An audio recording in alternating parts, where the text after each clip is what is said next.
Hello दोस्तों, good evening. आपका अपने यूट्यूब चैनल एसबी क्यूरियस पर स्वागत है।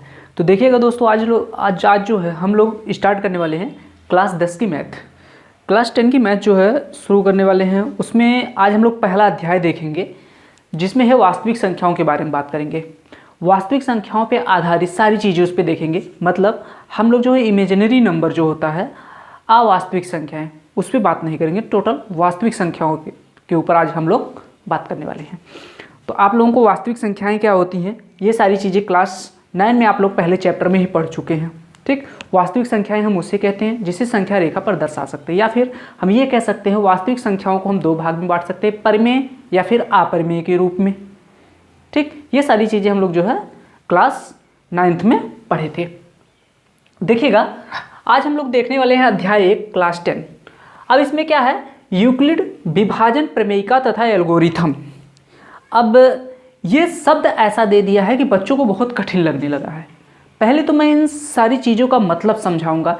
एल्गोरिथम कोई बहुत नई चीज़ नहीं है कि जो ये यूक्लिड जो है कोई बहुत वैसी चीज़ नहीं है। एक गणितज्ञ थे जिन्होंने अपना एक प्रमेय दिया, एक अपना नियम दिया, और उसमें एक यूक्लिड नामक की एक बुक लिखी थी।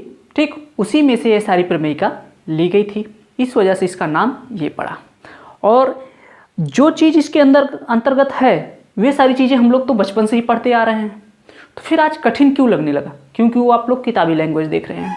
तो हम लोग वो किताबी लैंग्वेज ना देख के अपनी भाषा में एक बार आपको समझाने की जो है कोशिश करेंगे कि आप लोगों को बहुत ईजिली अच्छे से समझ में आ जाए। देखिए, होता क्या है कि हम लोगों के पढ़ाई के दौरान मैथ साइंस ऐसी होनी चाहिए, ऐसे इजी वे में पढ़ना चाहिए, ऐसे इजी शब्द में, आसान शब्दों में पढ़ना चाहिए जो कि हमें सिर्फ वो आ जाए।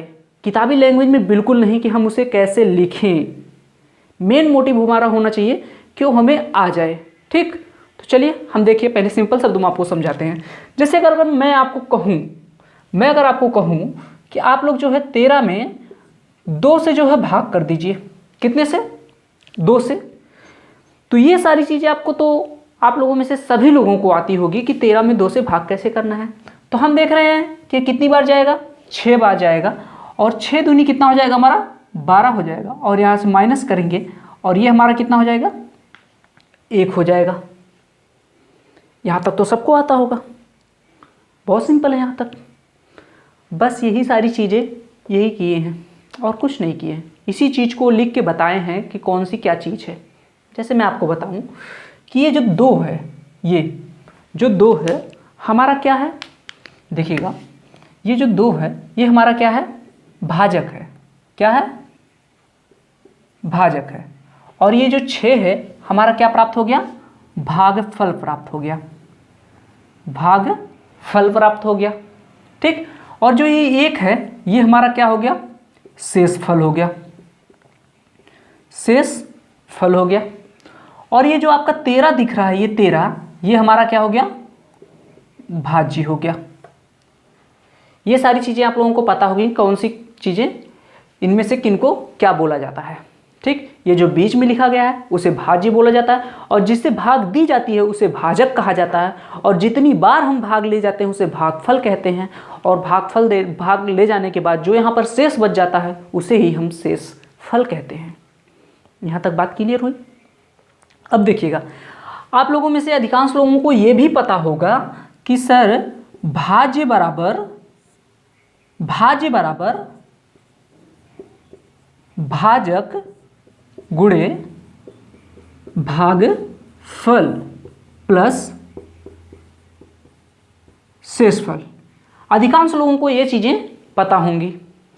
तो फिर भी आप लोगों को प्रॉब्लम आखिर कहाँ पर आ रही है? ये भी चीज़ें तो आसान है आपके लिए, फिर प्रॉब्लम कहाँ पर आ रही है? प्रॉब्लम आपको कहीं नहीं आ रही है। देखिए, आप लोगों को प्रॉब्लम क्या होने लगती है, आप लोगों के बुक में जो लिखा है वहाँ पर लिख दिया है A बराबर BQ प्लस R। ठीक, और फिर उसके बाद यहाँ पर ये कॉमा करके आपको दे दिया है कि 0, यहाँ पर आपका R जो है कर दिया है, और ये जो है B, इस तरह से कर दिया गया। अब आप लोगों को ये कठिन लगने लगा होगा, सर ये कैसे क्या हो गया, ये क्या है? तो मैं आपको बताऊं, ये एक कुछ नई चीज़ नहीं है। ये यही एक को जो है, ये जो है क्या है? भाज्य को डिनोट कर रहा है, मतलब ए जो है इस भाज्य को दर्शा रहा है, और यहाँ जो है बी जो है भाजक को दर्शा रहा है, और यहाँ पर क्यू जो है ये भागफल को दर्शा रहा है, और आर जो है शेषफल को दर्शा रहा है। यहाँ तक बात क्लियर हुई। अब आप लोगों को लगा होगा चलिए सर यहाँ तक तो ठीक है, फिर ये क्या चीज़ है, ये जो है आखिर ये क्या है। देखिए मेरे भाई, आप लोगों को बचपन से ही टीचर ये समझाते आए होंगे कि हमें ये जो 2 का पहाड़ा पढ़ना है, जो 2 का भाग ले जाना है, बात समझ रहे, ये जो 2 भाग का ले जाना है इतनी बार ले जाना है कि यहाँ पर जो शेषफल बचेगा, शेषफल बचेगा इससे छोटा बचेगा। कहने का मतलब इतनी बार हमें भाग ले जाना है कि ये जो 13 है ना, 13 से बड़ा नहीं होना चाहिए, जो नीचे आएगा वो 13 से बड़ा नहीं होना चाहिए, या तो 13 के बराबर होना चाहिए या उससे छोटा होना चाहिए। ऐसा पहाड़ा पढ़ने के बाद आप लोग देखेंगे कि यहाँ पर जो ये शेषफल प्राप्त होगा वह हमेशा इस भाजक से छोटा प्राप्त होगा। भाजक से छोटा, भाजक हम लोग किससे दर्शाए हैं, भाजक को बी से, वही तो किए हैं। देखो बी को हम जो है बी को यहाँ पर आर क्या किए हैं, आर मतलब शेषफल, आर मतलब शेषफल, आर यही है ना, और इसको हम क्या किए हैं, शेषफल डिनोट किए हैं। तो यहाँ देख रहे हैं हम कि ये जो आर है शेषफल हमारा बी से छोटा है। बी किसको हम लिए थे यहाँ पर भाजक, और भाजक यहाँ पर कौन सा है, 2 है। शेषफल से देख रहे हैं हम जो है भाजक से जो है शेषफल क्या है, छोटा है। बात समझ में आ रही है। यहाँ पर जो शेषफल हमारा प्राप्त हो रहा है वो भाजक बी से क्या है, कम आ रहा है। या फिर अगर यहाँ पर ये 13 ना लेके मैं अगर 12 लेता तो हमारा शेषफल क्या आता, 0।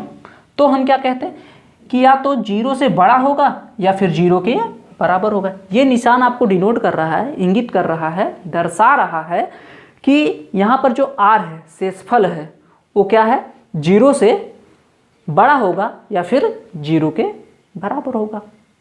यही इतनी सारी चीज़ें हैं जो कि आपके यूक्लिड विभाजन प्रमेयिका तथा एल्गोरिथम में बताया गया है। यहाँ तक बात क्लियर हुई। देखिएगा अब हम आपको इन्हीं सारी चीज़ों पे और भी बहुत सारी चीज़ें बताएंगे। देखिएगा जैसे कि अगर हमें ये जो है इसी चीज़ को लेके हम कुछ और टॉपिकों पे बात करेंगे, कुछ और उदाहरण लेंगे अपने से बना के, जिसको हम आपको बताएंगे ताकि आगे जो अभी हम लोग बुक के एग्जाम्पल उदाहरण करने वाले हैं उसमें हमें प्रॉब्लम ना आए। हम ये इस चीज़ को एक बार और लेके समझाते हैं किसी दूसरे उदाहरण पे, ताकि आप लोगों को अच्छे से क्लियर हो जाए। देखिएगा हम जो ये बातें अभी समझाएं इसी बात को एक बार पुनः समझाना चाहेंगे, क्योंकि बहुत सारे बच्चे हैं इनमें बहुत ज़्यादा परेशान रहते हैं कि सर ये क्या चीज़ है। क्योंकि जो बुक की लैंग्वेज है, मैंने भी देखा आपकी बुक की लैंग्वेज, वो जो है बहुत कठिन करके बनाया है, बहुत क्लिष्ट है, ठीक। तो अब भाई उसको क्या है कि समझाना है, खुद तो है नहीं सामने, तो अपने भाषा में लोग बुक को लिखते हैं। लेकिन यहाँ पर क्या है कि आप लोगों के सामने मैं हूँ, मैं समझाने वाला हूँ, तो आपको आसानी से समझ में आ जाएगा। देखिए टीचर इसीलिए होते ही हैं कि बुक की भाषा को आसान करके समझाते हैं आपको। देखिएगा जैसे मैं अभी ले लूँ कि ले लीजिए 15 में अगर आपको 4 से भाग करने के लिए कह दिया जाए, कितने से, 4 से, तो आपका कितनी बार जाएगा। 4 का पहाड़ा आप कितनी बार पढ़ सकते हैं कि 15 से ज़्यादा ना हो, 15 के बराबर हो जाए तो सबसे अच्छी बात है, लेकिन 15 से ज़्यादा ना हो, भले 15 से कम रह जाए। तो हम देख रहे हैं कि 4 का पहाड़ा अगर हम 4 बार पढ़ेंगे तो हमारा 16 आ जाएगा, जो कि 15 से ज़्यादा हो गया। इस वजह से हम 4 बार तो ले नहीं जाएंगे। कितनी बार ले जाएंगे, फिर 3 बार ले जाएंगे, और 4 3 हमारा कितना होता है, 12 होता है। और हम इसमें से माइनस करेंगे तो हमारा यहाँ पर कितना बच जाएगा, 3 बच जाएगा। इस तरह से हमारा 4 जो है यहाँ पर क्या था, भाजक था। 4 हमारा यहाँ पर क्या था, भाजक था। फिर से देखिएगा 4 हमारा क्या है, भाजक, और यहाँ पर ये जो 3 है यह क्या है, भागफल है, भागफल है। और यहाँ पर ये जो 15 है ये हमारा क्या है, भाज्य है। क्या है, भाज्य है।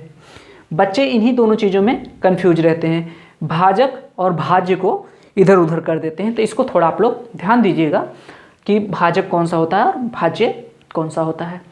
और यहाँ पर ये 3 जो है ये हमारा क्या हो गया, शेष फल हो गया, शेष फल हो गया। देखिए हम लोग जो है शेषफल कभी माइनस में नहीं लेते, शेषफल हमारा कभी भी माइनस में नहीं आता। देखिए आप लोग जब कंपटीशन की एग्ज़ामों में जाएंगे और भी कुछ बीजगणित के क्वेश्चन जब करेंगे, वहाँ पर आपका शेषफल माइनस में दिखेगा, लेकिन रियल में माइनस में नहीं लिया जाता अपने मैथ में।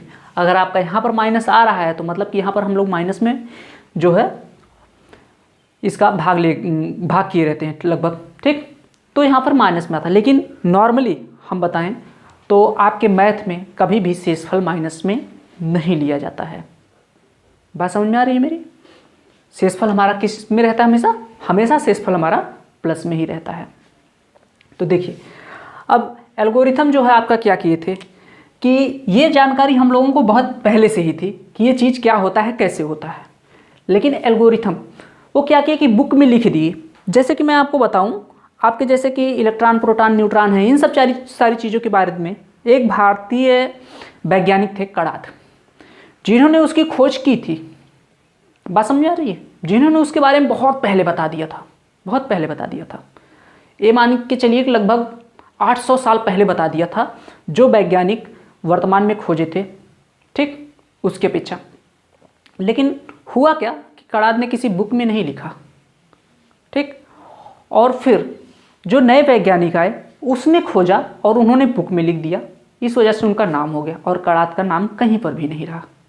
यही काम जो है यूक्लिड ने किया, जो कि इसको एक बुक में सिस्टमैटिक ढंग से लिख दिया, जिससे इनका नाम पड़ गया यूक्लिड विभाजन प्रमेय तथा एल्गोरिथम। यहाँ तक बात क्लियर हुई? अब देखिएगा इसी चीज को जो है कैसे लिखना है हमें, भाज्य बराबर भाजक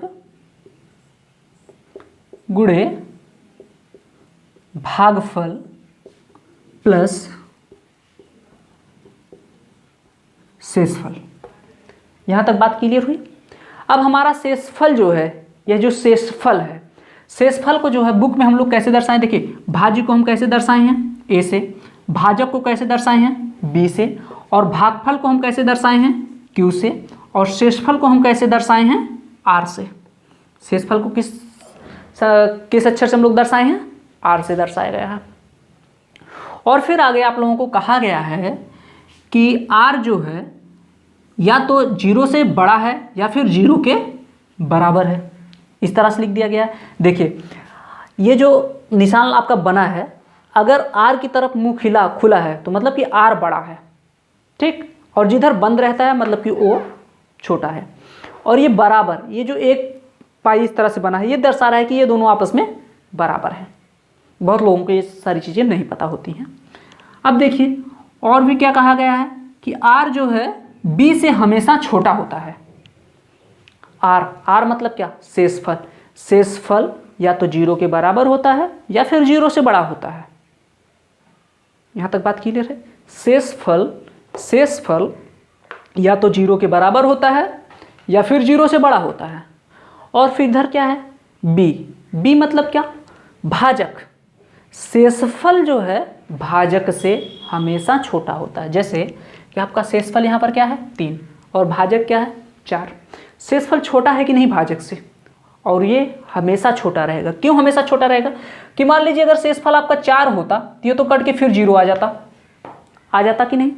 मान लीजिए आपका अगर शेषफल 3 ना बच के अगर 5 बचता तो हम ये नहीं आपसे कहते हैं कि बाबू एक बार अब और ले जाओ इसको, इसमें पहाड़ा एक बार और पढ़ो, 4 एकम 4, फिर शेषफल 1 बच जाएगा, फिर वो भाजक से छोटा आ जाएगा। बात मेरी समझ में आ रही है यहाँ ना? चलिए आगे फिर देखिएगा आप लोग। देखिएगा अब इस तरह से हम कह सकते हैं कि जैसे कि मान लीजिए हमें ये चीज़ यहाँ पर जो है इस तरह से, जैसे यहाँ पर सारी संख्याएं हम तो आपको दे दी हैं, कंफर्म कर दिए हैं इसमें कि आपका शेषफल क्या है, ठीक। लेकिन हम आपको यहाँ पर सिर्फ क्या दे दें? सिर्फ आपको बी दे दें। क्या? बी आपको अगर पता चल जाए कि बी कितना है, इसको आप लोग मत सोचिएगा, इसको जो है अभी अपने दिमाग में मत लीजिएगा। अब देखिएगा आगे, जैसे कि मैं अगर आपसे कह दूँ ये कि बी कितना, बी का मान यहाँ पर ले लीजिए आप, बी का मान जैसे मैं कहूँ कि 3 ले लीजिए, तो बताइए आर का मान क्या क्या संभावना है कि हो सकता है? आर का मान क्या क्या ऐसी संभावना है, क्या क्या पॉसिबिलिटी आपकी बन रही है कि आर का मान हो सकता है, क्या क्या हो सकता है। देखिए इस बारे में बात करते हैं कि आर का मान क्या हो सकता है। इन्हीं 2-3 टॉपिकों को आप लोग 2-3 पॉइंटों को अगर ध्यान में रखें तो आगे फिर प्रॉब्लम नहीं होगी इस चैप्टर में। बात समझ में आ रही है? जो चीज़ें ये मैं बता रहा हूँ बहुत ही इंपॉर्टेंट है, आप लोगों को लाइफ लॉन्ग टाइम ये हमेशा ज़रूरत पड़ती रहेगी इसकी, और हमेशा ये चीज़ें आपको याद रखनी होगी।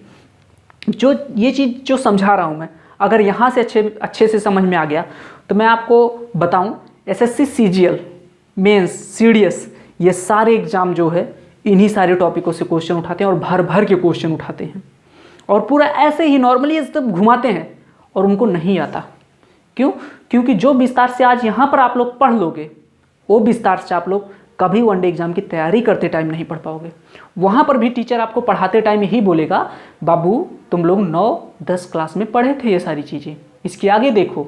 अगर जो लोग यहाँ पर ये सारी चीज़ें पूछ लिए वहाँ पर जाके ना, तुरंत डांट दिए जाएंगे, तुमको भी ये नहीं आता।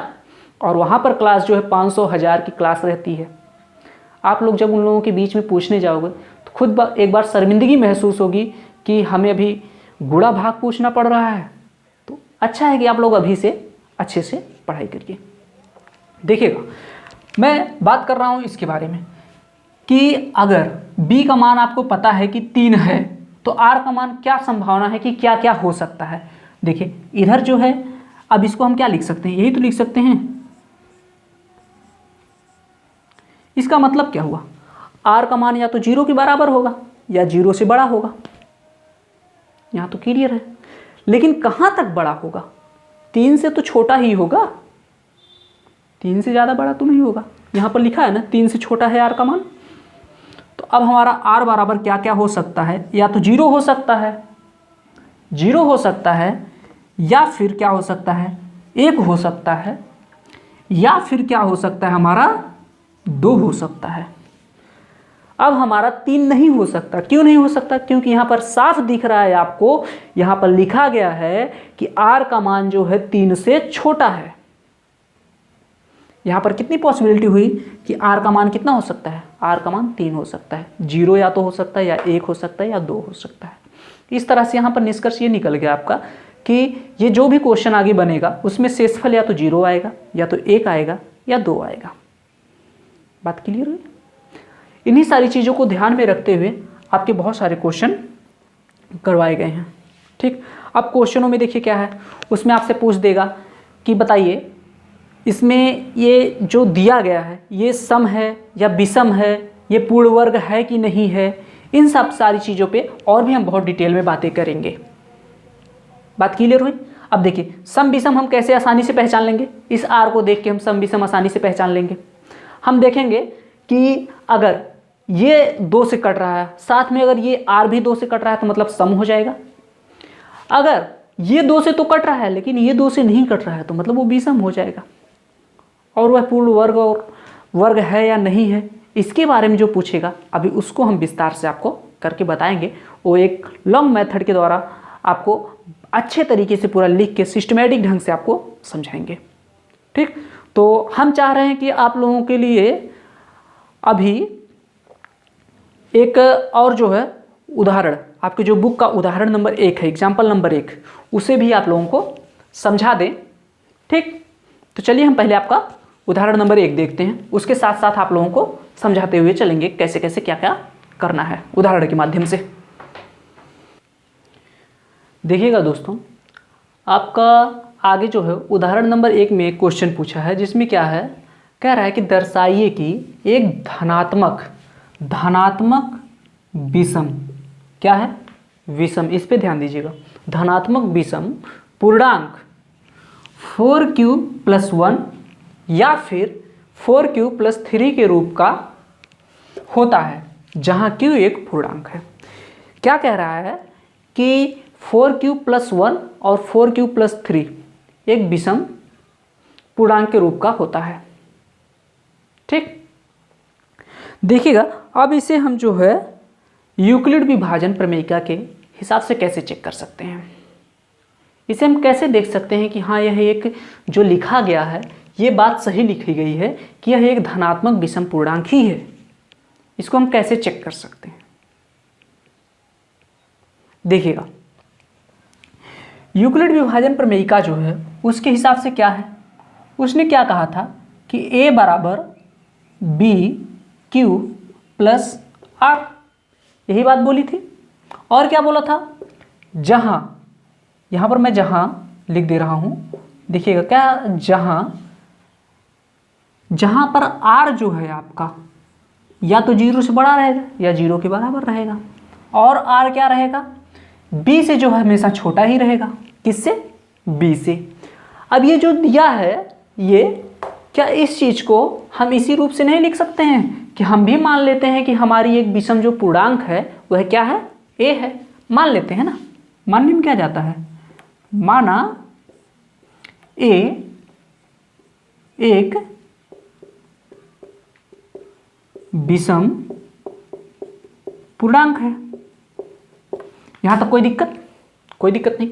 अगर ए एक विषम पूर्णांक है और हम यहां पर दिया ना धनात्मक विषम पूर्णांक, इसके आगे लगा लीजिए आप भी धनात्मक विषम पूर्णांक है, ठीक, और उसी को क्या कह रहा है, 4q + 1 है, हम मान लेते हैं, चलिए ठीक है, हमारे अनुसार भी यहां पर हो गया 4q + 1।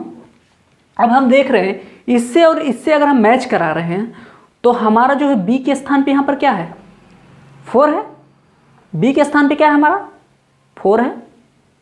यहां तक बात क्लियर हो रही नहीं, b के स्थान पे क्या है, 4 है।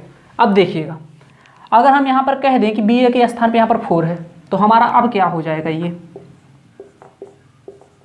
अब यहां से r का क्या क्या मान संभव हो सकता है, ध्यान दीजिएगा। अब हमारा यहां पर r का कौन कौन सा मान संभव हो सकता है, तो अब हम कह सकते हैं कि सर अब हमारा जो r बराबर हो सकता है 0 हो सकता है, 1 हो सकता है, 2 हो सकता है, 3 हो सकता है, 4 नहीं हो सकता क्योंकि ये दे रखा है यहाँ पर 4 से छोटा है r का मान। तो हमारा r का मान कौन सा हो सकता है, यही चारों हो सकते हैं, यही चारों हो सकते हैं, यहाँ तक कोई दिक्कत। और ये जो 1 लिखा है किसको दर्शा रहा था, r को ही दर्शा रहा था, यहाँ तक कोई प्रॉब्लम।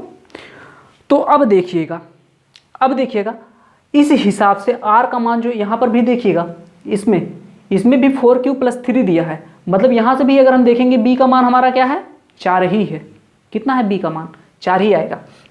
तो अब हम यहाँ पर देखेंगे हमारे जो है कौन कौन सी जो है संख्या बन सकती है, कौन कौन सी जो है संख्या बन सकती हो, चाहे विषम हो चाहे सम हो। तो इस हिसाब से अगर r का मान इतना है तो हमारी कितनी संख्याएं बन सकती हैं, यहाँ पर हम देख रहे हैं कि हमारी 4 संख्याएं बन सकती हैं। और कौन कौन सी संख्या बन सकती है, ध्यान दीजिएगा, कौन कौन संख्या बन सकती है, हमारी बन सकती है 4q, क्यों, जब 0 रखेंगे हम r के स्थान पे, यहाँ पर अगर r रहे, हम यहाँ पर 1 लिखे हैं, अगर यहीं पर r लिख देते और फिर अब हम क्या करते कि यहाँ पर r की जगह पे अगर हम 0 रखें, देखो ना ऐसे, ये 4 है, q है, अब r के स्थान पे हम क्या रख देंगे, 0, तो हमारा पहली संख्या क्या एक प्राप्त हो गई, 4q। अब देखिएगा, अगर हम यहीं r के स्थान पे 1 रख देते, r के स्थान पे अगर 1 रख देते तो हमारी दूसरी संख्या क्या प्राप्त हो जाती, 4q + 1।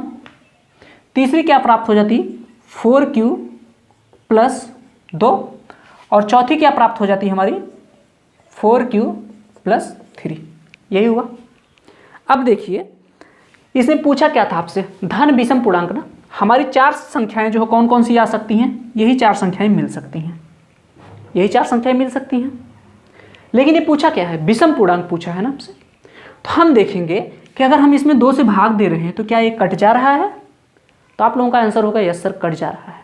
क्यों, अगर आप 4q में अगर ऐसे 2 से काटें तो क्या ये कट नहीं जाएगा, 2 से ये आपका क्या बच जाएगा, 2q।